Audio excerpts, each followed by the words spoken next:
Hi dears, നമ്മൾ ഇന്ന് പഠിക്കാൻ പോകുന്നത് ബേസിക് എലമെൻറ്റ്സ് ആണ്. നമ്മൾ മെഹന്തിയുടെ ഏറ്റവും കൂടുതൽ അറിഞ്ഞിരിക്കേണ്ട കാര്യങ്ങളാണ് ബേസിക് ആയിട്ടുള്ള എലമെൻറ്റ്സ്. അപ്പോൾ അതേതൊക്കെയാണെന്ന് നമുക്ക് നോക്കാം. ഫസ്റ്റ് വരുന്നത് ലൈൻസ് ആണ്.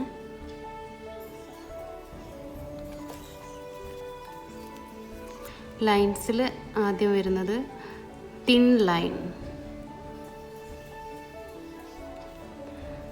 തിൻ ലൈൻ എങ്ങനെയാണ് വരയ്ക്കുന്നതെന്ന് നോക്കാം. നമ്മൾ കോമൺ ആയിട്ട് വരയ്ക്കാം. ഇതാ ഇങ്ങനെ വരച്ച് കൊണ്ടുപോവാണ് ചെയ്യുക. ഇത് തെറ്റാണ്. കറക്റ്റായിട്ടുള്ള മെത്തേഡ് എന്ന് പറയുന്നത് നമ്മൾ ആദ്യം ഇവിടെ ഒന്ന് സർഫസിൽ ടച്ച് ചെയ്യാം, എന്നിട്ട് പിന്നെ ഒന്ന് കോണ് പൊക്കി പിടിക്കാം, എന്നിട്ട് ഇങ്ങനെ പ്രഷർ ചെയ്തിട്ട് ജസ്റ്റ് ഇതാ ഇങ്ങനെ വലിച്ചു കൊടുക്കുക.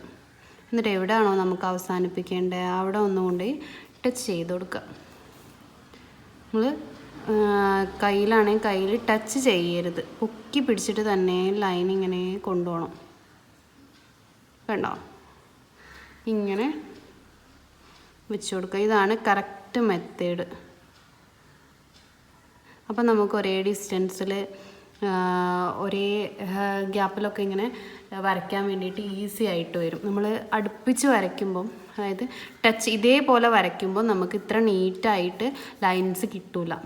ഏറ്റവും നീറ്റായിട്ട് കിട്ടുക ഈ ഒരു രീതിയിൽ ചെയ്താൽ. അപ്പോൾ എല്ലാവരും ഇങ്ങനെ തന്നെ പ്രാക്ടീസ് ചെയ്തിട്ട് പഠിക്കാം. എന്നത് തിക്ക് ലൈനാണ്.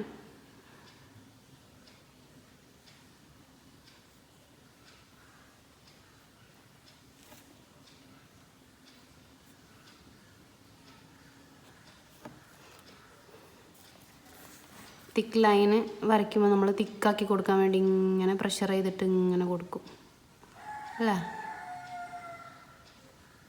ഇത് തെറ്റാണ്. ഇത് കണ്ടില്ല, അവിടെ ഇവിടെയും പല സൈസായിട്ടാണ്. ഇവിടെ കുറച്ച് ബൾജായി നിൽക്കുന്നുണ്ട്, പിന്നെ കുറഞ്ഞ്, അങ്ങനെയാണ് നമുക്ക് കിട്ടുക. അപ്പോൾ നമ്മൾ എന്ത് ചെയ്യുക, ആദ്യം നമ്മൾ തിൻ ലൈന് വരയ്ക്കാം. തിൻ ലൈന് വരയ്ക്കുന്ന മെത്തേഡ് നമ്മൾ ആദ്യം പഠിച്ചു. ആ ഒരു മെത്തേഡ് തന്നെ നമ്മൾ തിൻ ലൈന് വരയ്ക്കുക. എന്നിട്ട് ഒരെണ്ണം കൂടെ അതിൻ്റെ തൊട്ടടുത്തായിട്ട് വരച്ചു കൊടുക്കുക. കണ്ടോ, ഇനി നമ്മൾ എന്ത് ചെയ്യുക, ഇതൊന്ന് ഫില്ല് ചെയ്ത് കൊടുക്കുക. നന്നായിട്ട് പ്രഷർ ചെയ്തിട്ട് സാവധാനം കൊണ്ടുപോയാൽ മതി. പ്രഷറിങ് ഒരേപോലെ കൊടുത്തിട്ട് ഇങ്ങനെ കൊണ്ടുപോകാം. അപ്പോൾ അത് ഫില്ലായിക്കോളും. കണ്ടോ, ഇതാണ് തിക്ക് ലൈൻ ചെയ്യുന്ന കറക്റ്റ് മെത്തേഡ്. ഒന്നുകൂടെ കാണിക്കാം. തിൻ ലൈന് വരയ്ക്കുക, തൊട്ടടുത്തായിട്ട് വീണ്ടും തിൻ ലൈന് പൊക്കി പിടിച്ചിട്ട് തന്നെ വരയ്ക്കണം. കണ്ടോ, ഇനി നമ്മൾ എന്ത് ചെയ്യുക, ഇതിനെ ഇങ്ങനെ പ്രഷർ ചെയ്തിട്ട് കൊണ്ടുപോവാം.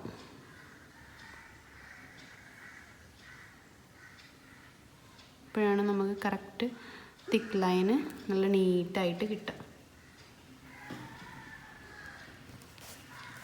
കണ്ടില്ലേ, അപ്പോൾ ഇതാണ് ശരിയായിട്ടുള്ള രീതി.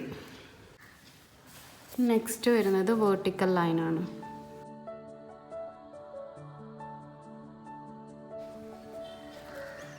വേർട്ടിക്കൽ ലൈൻ എന്ന് പറഞ്ഞു കഴിഞ്ഞാൽ നമ്മൾ തിൻ ലൈൻ ചെയ്യുന്നത് തന്നെ കണ്ടോ, പൊക്കി പിടിച്ചിട്ടായിരിക്കണം ചെയ്യുന്നത്. ജസ്റ്റ് ഇങ്ങനെ താഴേക്ക് വരച്ചു കൊടുക്കുക. ഇതാണ് വേർട്ടിക്കൽ ലൈൻ. തിൻ ലൈൻ ചെയ്യാനാണ് നമ്മൾ ഏറ്റവും കൂടുതൽ നന്നായിട്ട് പ്രാക്ടീസ് ചെയ്യേണ്ടത്. അത് ഓക്കെ ആയാലേ നമുക്ക് ഇതെല്ലാം ഓക്കെ ആവുള്ളൂ.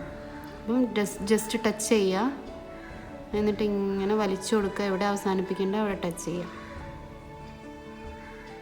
ഒരുപാട് സ്പീഡിലൊന്നും ചെയ്യണ്ട. ഈ ഒരു രീതിയിൽ തന്നെ ചെയ്യാം കേട്ടോ.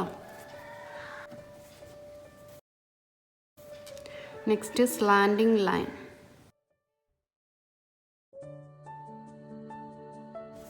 സ്ലാൻഡിങ് ലൈൻ എന്ന് പറഞ്ഞാൽ ചെരിഞ്ഞിട്ട് നമ്മൾ വരച്ചു കൊടുക്കുന്ന ലൈനാണ് സ്ലാൻഡിങ് ലൈൻ എന്ന് പറയുന്നത്. കണ്ടില്ലേ, ആ ഒരു തിൻ ലൈൻ ചെയ്ത മെത്തേഡ് തന്നെയാണ് ഇതിനൊക്കെ ചെയ്യേണ്ടത്. ചെരിച്ചിട്ടാണ് വരയ്ക്കുന്നത് മാത്രം. ഒരേ ഗ്യാപ്പിൽ നമുക്ക് എങ്ങനെയും വരയ്ക്കാം. ചരിച്ചിട്ടാണ് വരിക എന്നുള്ളത് മാത്രമേ ഉള്ളൂ വ്യത്യാസം. ഇതാണ് സ്ലാൻഡിങ് ലൈൻ. നമ്മളിത് പൊക്കി പിടിച്ച് ചെയ്യുമ്പോഴാണ് നമുക്ക് കുറച്ചുകൂടെ ഈസി ആയിട്ട് ലൈന് ഇതേപോലെ കിട്ടുള്ളൂ. അപ്പോൾ ഇതേപോലെ പൊക്കി പിടിച്ചിട്ട് തന്നെ എല്ലാവരും പ്രാക്ടീസ് ചെയ്യാം.